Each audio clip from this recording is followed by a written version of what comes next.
In May 1968, the deep waters of the Atlantic Ocean hid an invisible, high-stakes pursuit. Operating far below the surface, nuclear attack submarines tracked adversary vessels through absolute darkness, relying entirely on sonar to navigate a hostile environment. The USS Scorpion, a skipjack-class nuclear submarine, was nearing the end of a Mediterranean deployment. On May 21st, Lieutenant John Roberts received the final communication from Commander Francis Slattery. The message confirmed that the Scorpion was closing in on a Soviet research group, running at a steady 15 knots at a depth of 350 feet. The submarine had been redirected from its journey home to shadow a Soviet task force near the Azores. This group included Echo II-class submarines and a guided missile destroyer.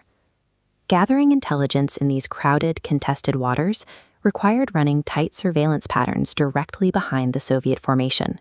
Following that final transmission, the radio channels went completely dead. The routine protocols of Cold War espionage abruptly ceased. An advanced, heavily armed hunter had disappeared, leaving the Navy to search the Atlantic without a distress signal or a known location. 6 days later, on May 27th, families gathered at the naval base in Norfolk, Virginia. They stood on the pier waiting for a scheduled arrival that would never happen. The deadline for the Scorpion's return passed at 1300 hours. Within the command centers, officers stared down an impossible reality.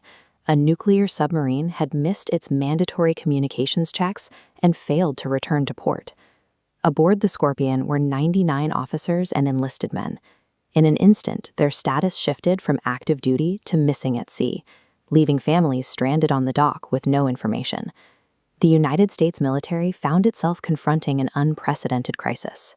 They had lost a state-of-the-art vessel and its entire crew, with no immediate indication of where the ship had gone down. The Atlantic Fleet immediately initiated a massive operation, deploying 55 ships and 35 aircraft to comb the surface of the ocean. They found nothing.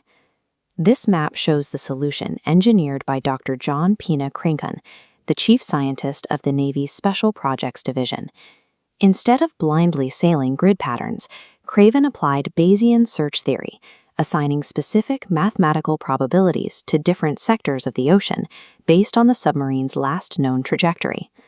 To refine this grid, acoustics expert Gordon Hamilton pulled highly classified data from SOSUS, the Navy's underwater listening network, originally designed to track Soviet movements. The hydrophones had captured 15 distinct acoustic events. The data formed a clear, terrifying signature, the sound of a metal pressure hull failing at extreme depth. The spikes converged on a single, tight search box. In October, the oceanographic research ship Mizar arrived at the coordinates. They lowered a towed camera sled 9,800 feet into the lightless abyss to confirm the math. Advanced statistics and acoustic surveillance successfully located the mass grave hidden under 2 miles of water. This schematic illustrates the specific sequence of destruction. At roughly 1,500 feet below the surface, the operations compartment collapsed inward. The metal folded directly at frame 33, the submarine's structural king frame, which had reached its absolute physical limit. As the transition junction failed, the immense hydrostatic pressure instantly shoved the massive engine room 50 feet forward, telescoping it into the front of the hull in a fraction of a second. The extreme ocean pressure delivered the fatal blow, but the vulnerability was installed in the shipyard. In 1967, the Scorpion received a reduced-cost overhaul to rush it back to active duty, bypassing critical subsafe protocols. The Navy deferred mandatory ultrasonic inspections of the hull welding. While the hull failure explains the implosion, investigators proposed several triggers for the initial dive.